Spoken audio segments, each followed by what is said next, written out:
Welcome to the T-Pac Arcade. Today's game is Insector X for the Nintendo Famicom.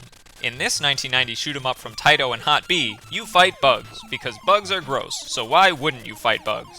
Except these bugs aren't all that gross, because this is technically a cute-'em-up, where all the characters and environments are bright and cartoony and fun. It's a light and breezy take on hostile insect warfare and a light and breezy playthrough at just 5 levels. There's an Egypt stage with pyramids and tombs but a surprising lack of beetles, a garden level where one minute you're dodging dandelion fluffs under a bush and the next minute you're somehow buzzing above a mountain cloudscape, a city level with a cool clock tower and a not-so-cool sewer section, a forest level with a cave that looks like it has some kind of purple wormhole portal to another dimension, hopefully a dimension with less bugs, and finally, a neon honeycomb psychedelic bio-rocket warehouse, because that's perfectly normal.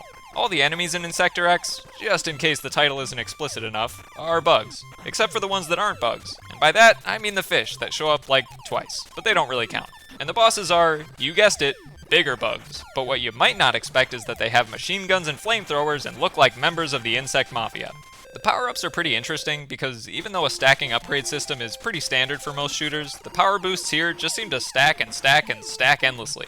If you keep collecting S icons, your speed increases so much you can hardly control yourself zipping around the screen like like some kind of insect. If you keep collecting P icons, your main cannon gets wider and wider until you might as well be firing refrigerator doors at your enemies. And if you keep collecting acorns, actually, I could never figure out what the acorns do. Maybe they're just point bonuses.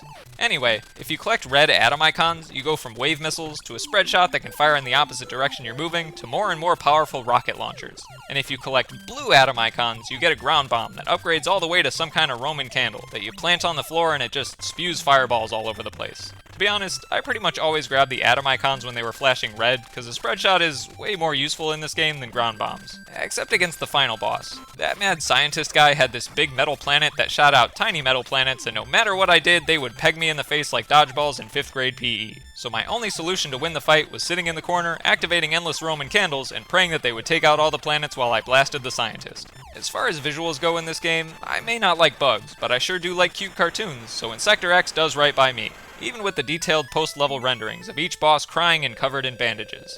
I might feel bad about maiming them, if they weren't gross bees and spiders and stuff. And luckily, your playable character isn't a bug. It's a fairy thing, riding a birthday candle. Or maybe a stick of dynamite. I'm not quite sure, but I have no complaints either way. The graphic artists even added some extra personality here, by giving the character an angry face whenever she fires her cannon. Because it's a tough world out there in Bugland, and you've gotta have a tough mug to face it. I like the sound design in this game because it has that early Famicom charm, even if that means the music can feel a little sparse as it competes to play against all the explosions and weapon sounds the poor, overworked Famicom is trying to pump out. I mean, it sounds like every single bullet on screen has its own distinct sound effect, and the developers were determined to have you hear them all, which usually results in a mess of bloops and noise channel psh sounds. But it's endearing, so I've got no complaints. The challenge level in this game is, problematic, but not in the way you'd expect. See, there are general settings for lives and base difficulty, but the way Insector X distinguishes between easy and hard mode is by letting you choose the girl protagonist or the boy protagonist. And since the girl character always defaults to a more powerful spread shot, it's implied that easy mode is for sissy girls. Luckily, I'm secure enough in my masculinity to have no qualms about playing for girls mode. And that's totally not because I tried for boys mode and gave up as soon as I realized there's no auto fire. Totally. My favorite part of Insector X is its brevity. It took me several tries to beat it, even on the lowest challenge settings, but that wasn't a problem because at only 5 stages, a full playthrough is less than a half hour long. Conversely, I think the boss fights can be a bit too long, which is the one thing I'd change here. Some of them started to feel like an endurance test, not like squishing a bug in real life, which generally just takes a swift whack with a sturdy boot. Overall, I definitely won't be taking a sturdy boot to Insector X, because it's a fun time with a fun theme, featuring bugs that are cuter than they are creepy, and accommodations for sissy girls, I mean, manly men like me.